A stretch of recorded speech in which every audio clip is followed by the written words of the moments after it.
हे दोस्तों, आज मैं आपको बताऊंगा एक की रीजन क्यों कुछ ही लोग बहुत अमीर बन पाते हैं और क्यों ज्यादातर लोग गरीब या फिर मिडिल क्लास रह जाते हैं। रॉबर्ट नाम का एक लड़का था जिसके दो बाप थे।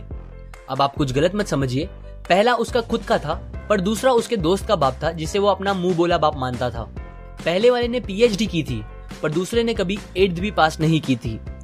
दोनों बहुत ही स्मार्ट और हार्डवर्किंग थे पर दोनों की सोच बहुत ही अलग थी और दोनों रॉबर्ट को अलग अलग बातें सिखाते थे।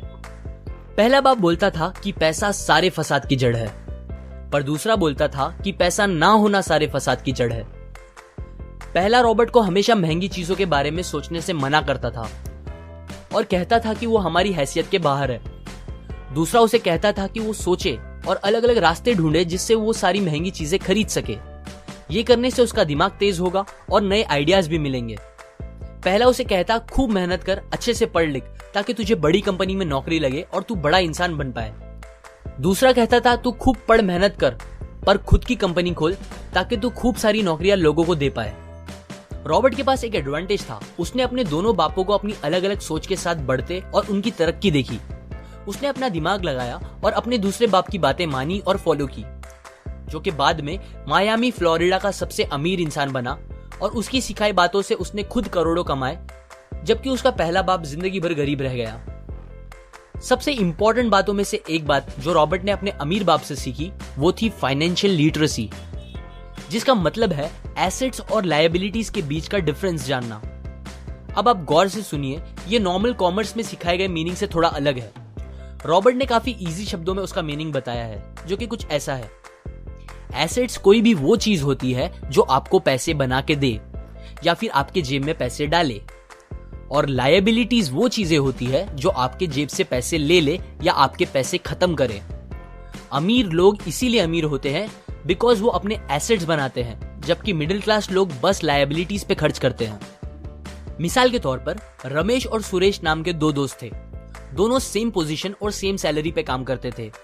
जब भी उन्हें सैलरी मिलती, रमेश अपनी सैलरी से नए कपड़े, नए गैजेट्स, नया फोन, बाइक या कार ऐसी चीजें खरीदता था जो उसे अमीर जैसा फील कराती थी।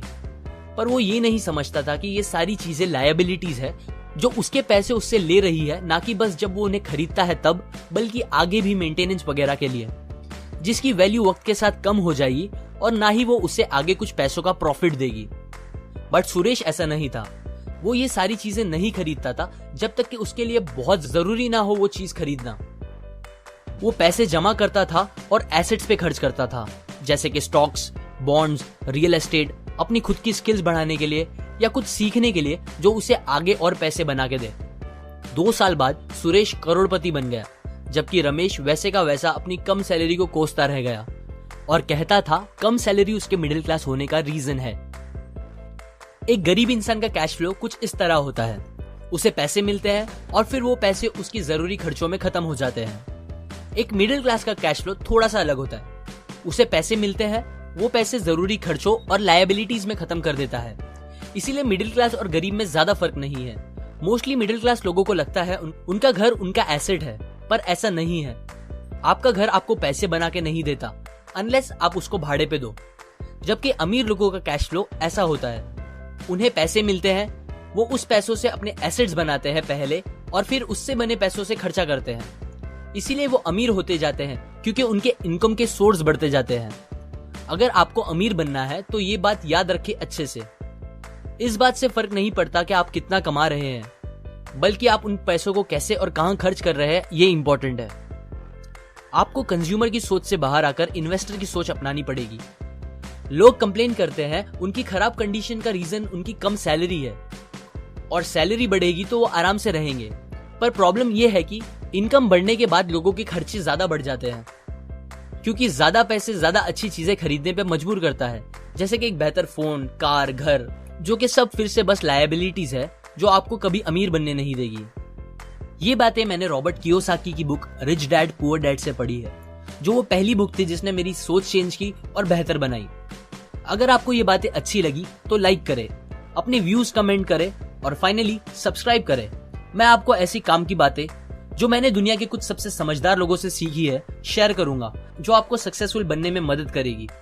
और आखिर में थैंक्स फॉर वॉचिंग।